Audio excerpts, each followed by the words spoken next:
మురారి వాళ్ళ సొంత మనవడు అని తెలియకపోయినా మురారితో ఆడుకుంటూ ఇంత సంతోషిస్తున్నారంటే అదే వాళ్ళ సొంత మనవడు అని తెలిస్తే హ, ఇంకెంత సంతోషిస్తారు, ఇంకెంత ఉప్పొంగిపోతారు.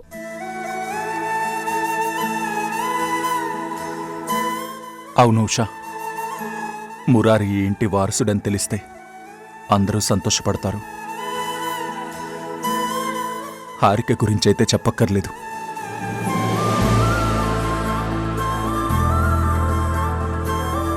కానీ సునంద గారి గురించి తలుచుకుంటేనే నాకు భయంగా ఉంటుంది.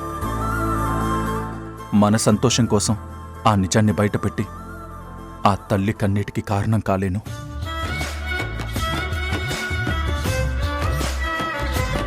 బొమ్మరిల్లు రాత్రి 8 గంటలకు మీ ఈటీవీలో.